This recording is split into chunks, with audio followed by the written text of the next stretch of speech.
Muitos pensam que uma vez perdoado, a pessoa pode continuar vivendo no pecado. Porque o pecado é porque uma vez perdoado, está perdoado para sempre. Mas não é assim. Quando as pessoas é perdoado, a pessoa tem... O primeiro passo que a pessoa sente é tristeza pelo pecado. O Espírito de Deus convence a pessoa do pecado, da justiça e do juízo. E a pessoa sente tristeza pelo pecado. A pessoa sente vergonha do pecado. A pessoa também sente nojo do pecado. Quando o Espírito de Deus, a pessoa é perdoado, Deus não só perdoa o pecador, como Ele também nos guarda de pecar. O trabalho de nosso Deus é perdoar e nos livrar também do pecado, de cair em tentação. Então esse é o poder que Deus nos dá. Então, alguma coisa... muitas pensam que tem que fazer alguma coisa para merecer a salvação, né? Mas isso aí não é verdade. Nós somos salvos pelos méritos do Senhor Jesus. Exemplo, devolver os dízimos e as ofertas. A gente faz isso para ganhar salvação, para merecer? Não. As pessoas que devolvem os dízimos e as ofertas, elas devolvem porque Deus mandou devolver, e através das nossas ofertas, dos nossos dízimos, o Evangelho pode avançar e ganhar outras almas. Como alguém foi pago pelos dízimos e as ofertas dos irmãos para trazer o Evangelho para a gente, que quando alguém trouxe o Evangelho, foi lá um obreiro, um pastor, um ancião da igreja, essas pessoas elas foram pagas com os dízimos. E elas usou aqueles dízimos para evangelizar a gente. Agora nós pagamos outros, devolvemos dízimo e as ofertas para pagar pastores, para levar o evangelho para outras pessoas. Assim como nós gostamos que faz com a gente também tem que fazer com os outros. Contribuir para a salvação de outras pessoas. O nosso alvo aqui na Terra é contribuir, cooperar com Deus.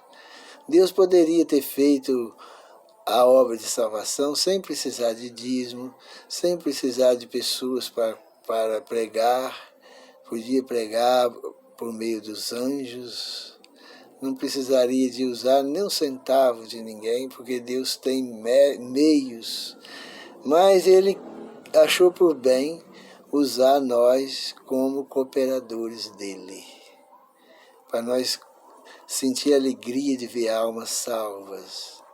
Quando a gente ajuda a construir uma casa, uma obra, ajuda a construir uma igreja, contribui para alguma coisa, quando a gente vê aquilo realizado, a gente se sente prazer, porque a gente ajudou, esforçou, trabalhou, ajudou financeiramente, fisicamente. Então a gente tem prazer de ver aquilo concluído, né? Temos de guardar a lei de Deus, a palavra, porque somos servos fiéis e obedientes. Aquele que diz que eu conheço a Deus, conheço a verdade, e não guarda seus mandamentos, é mentiroso, e nele não está a verdade. Se uma pessoa não guarda os mandamentos, se ela adultera, se ela furta, se ela levanta falso dos outros, se ela desonra pai e mãe, se ela não guarda o sábado, se ela não guarda o primeiro mandamento, que diz não terás outros deuses diante de mim que é Deus, o Pai. Se as pessoas não fazem essas coisas, elas são mentirosas. São mentirosas. Quem não guarda o primeiro mandamento, Todos os cristãos têm de ter entendimento do que significa o plano da redenção. O plano da redenção somos salvos pela graça sem méritos nossos. E somos santificados pela graça por meio das obras da lei, por meio da obediência à palavra de Deus. Ninguém é santificado, ninguém santifica a vida na desobediência. Ninguém na desobediência santifica a vida.